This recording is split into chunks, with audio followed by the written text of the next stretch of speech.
There you going, guys. Just sitting there looking down this guard, just trying to decide how much more I'm going to play with it. Below the fuel filler there, hole, like along this line of the guard, I'm still trying to decide whether, about where the fuel filler is, just behind this wheel arch, whether that is dipping in. I think the wheel arch is still a little high from what it should be. Not 100% sure on that. It could be pretty close to in the right spot, but I think it's still a little out from where it would originally been, like from the factory. So like this line, it's pretty straight. Like it's not real super straight, but it's pretty straight until about that fuel filler, or just a little bit back from it. And then it looks like it's diving in before it comes out again, which is definitely what it looks like, but I'm not sure whether that's because the guard's out still, or whether it's just there's a bow on it. It's a bit of an optical illusion. And above the line, above the wheel arch on the other side of that fuel filler, there's a small hump. If I can show you that, you might be able to see that. It's hard to sort of tell through looking through the camera. There's a small hump in the guard there. I've got to tidy up a little bit. Like it's a bit high. So I'm just looking where I welded those washers on in front of the guard there. It's still a bit low, and it actually looks like it's lower further down too. So I might have another go at welding some washers on there and pulling and working that out, just to see if I can get that out a little bit more so it looks a bit flatter. If you really look down here, oh god, I wish it was easier to tell through this viewfinder or through the lens of through the screen on the back of the camera.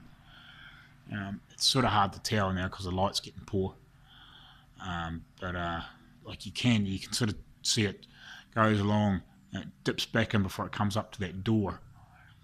I'd like to get that out a little bit further, which I don't see it being a problem. It's just a matter of playing with it, working with it, and getting it a bit flatter.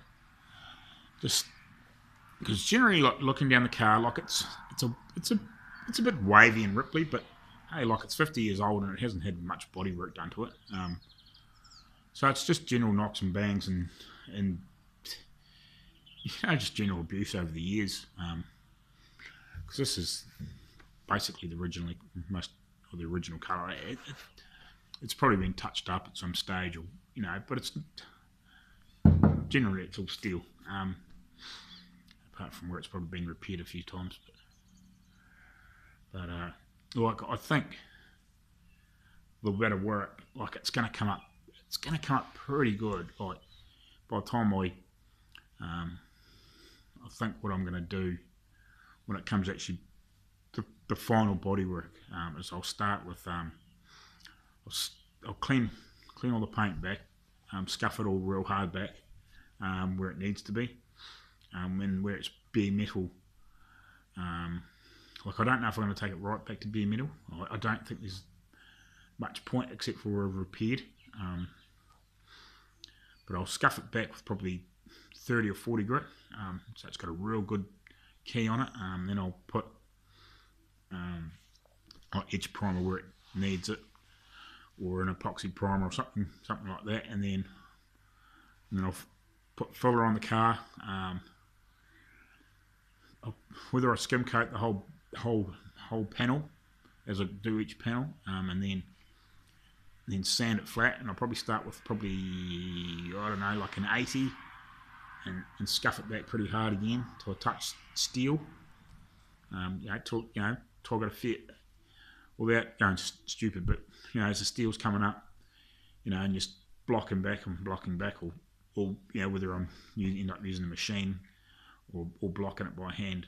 As the steel keeps coming up, I'll stop, but make sure I've got it really smooth back hard, and then if I need to do any more, filling if there's any lower spots where it hasn't sort of rubbed back properly. We'll do that, and then we'll get probably 2 or 3 real good thick coats of like a high build primer on it, and we'll let that cure for, I don't know, probably a good week or more, or maybe even longer, so it gets any shred of shrinkage out of it and let it really settle in.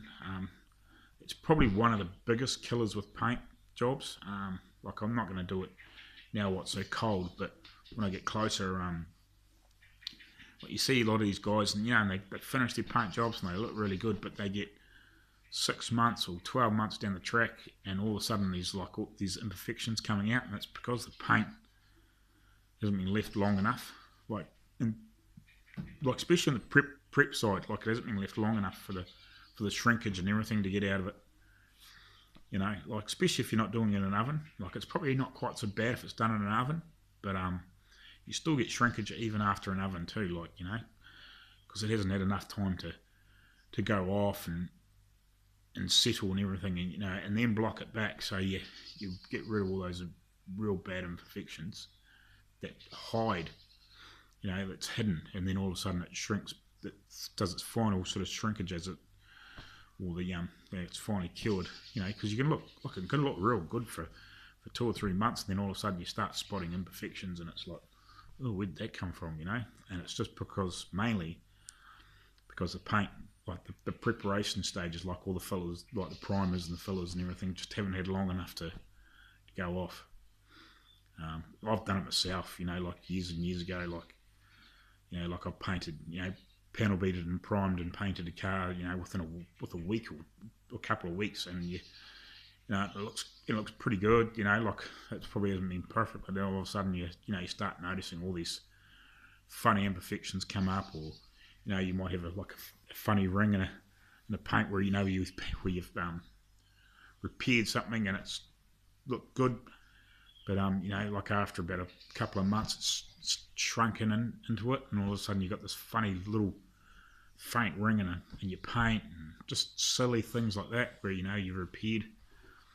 So the longer you can leave your primer stages, even if you can leave it longer and longer and longer, the better the paint job, right?